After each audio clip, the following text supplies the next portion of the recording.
All right, one last question about AWA. Any party stories or prank stories or red stories that you didn't quite get to? Let's, I told you about the lock. It was the lock phase, that went through. Going back, there's one other funny story. It was funny to me, and a lot of guys have seen it. We had, one night during all the lock phase, everything's getting locked up. We had a couple guys, badasses. Scott Ledoux, who was a boxer. I think he fought like 8 world champions.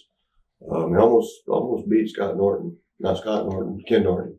Scott Norton was a wrestler, wasn't he? But I mean, he was a tough guy. And then you had Leon Baby Bull White, who was Vader, of course. Two tough badasses, one in football, one boxer. One night, we were riding in Curt's Blazer. It was Curt sitting up front. I think Shawn was up there. And in back was one side was Leon, Baby Bull White, and Scott Ledoux, and the other side me in the middle. 5 was out, and I think it was like Curt had the perfect truck for the snow, a lot of snow up that way, Minneapolis, But we were riding, and Leon was, Leon had big old burly, and it's funny, his interviews, he started out with that, oh, power, and then he go right there. I never Nelson had a high-pitched voice when he actually talked. But he was going out, we were leaving the building one night, and he was starting with signing autographs. He didn't like the people would like tell him like, why your voice? I mean, you got power, didn't it? And so he kind of he wouldn't sign autographs. I mean, he's just, some people that way. Scott Ledoux called him on it one night. We were leaving the place, and some kids asked Leon, I get away from me. Leon always had a bad attitude too back then. I don't know if he's changed or not. Great, I like him, don't get me wrong, but he's a good friend, but I mean, he had a bad attitude. So Scott Ledoux, like I said, we got in the truck and Scott started saying, that's why you never made it in football. And I'm like, what? And Leon, the same thing. He's like, what? He was, hey, sign for the kids. What the hell, you think you're too good to sign for the kids? Leon says, and he's like, what the hell's that got to do with football? He goes, you just fucking stupid statement like that's why you got your ass beaten boxing all the time.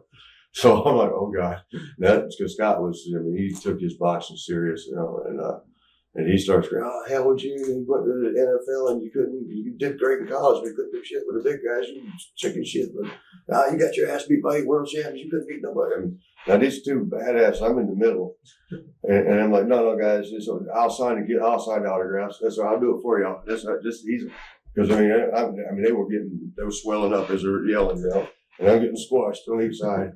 And, Curt's like, yeah, I think you should sign autographs, Leon. Shut up, Curt. Don't stir this shit up. and I thought they were going to go at it. I mean, Leon's leaning right over, like, got his fist pulled back. And he goes, oh, I've fought a boxer before. I'll fight you. And Ledoux's like, oh, I'd love to knock you out. I'm like, oh my God. And finally, I think Shawn finally turned around and calmed him down somehow. I don't know what he did, but I mean, they were steaming. I was sweating from the heat coming off of them in the middle. And the next day we had to fly somewhere, I think it was. And it was only Curt could come up with this. We're walking down to the airport terminal, and we look, and Scott and Leon and John going at it again. It was the next day after that thing. They're at it again. Like, oh my God, they're going to go at it. And I mean, Leon's huge, and Scott's a pro boxer. What's going to happen here? Who's going to break it up? What's going to happen? So that night, wherever the heck we wrestled, remember when I come back to the dressing room, getting ready, and then all of a sudden, you're like, God damn it, fuck. Oh, you motherfucker. Scott screamed. We're like, what the hell? We look over there, and he's like, this bag here, except a nice bigger one, 2 of them. Scott Ledoux's bag, Leon White's bag, have been locked together. Now they got to carry, they had nice bags, these Gucci bags. They were, a lot of the times if you can't find somebody to cut the locks, they just cut the damn bag and get another one. They weren't going to cut their bags. They had these Gucci bags or whatever the hell they were. So now these two monsters that hate each other have got an outside handle of each of their bags. They got to walk their bag together.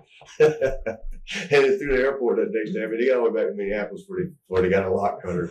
And they're walking through the airport like a date as they're actually carrying their bags together. Only Curt, man. Only Curt could have come up with that kind of. But that was, during the lock phase, then it turned into the lock thing. It turned into to shavings, eyebrow shavings, or even head shavings. Pat Tanaka to tell you about the head shavings.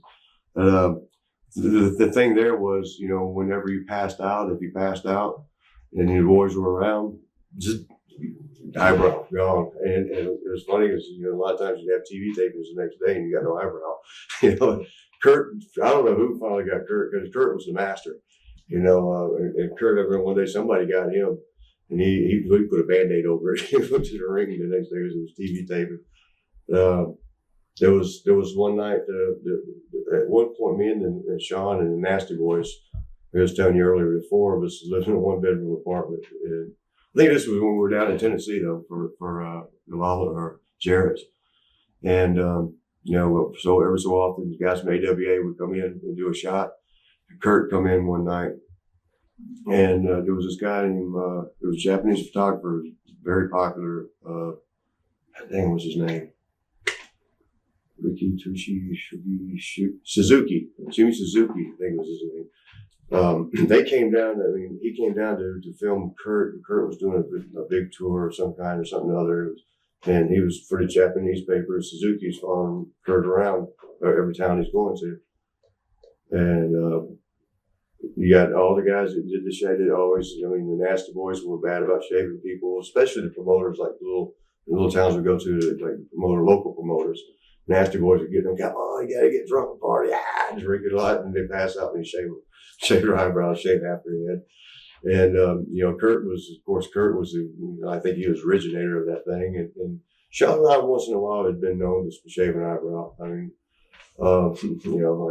Sometimes Jack Daniels tell you to do stuff, but we're all in one place together, one room.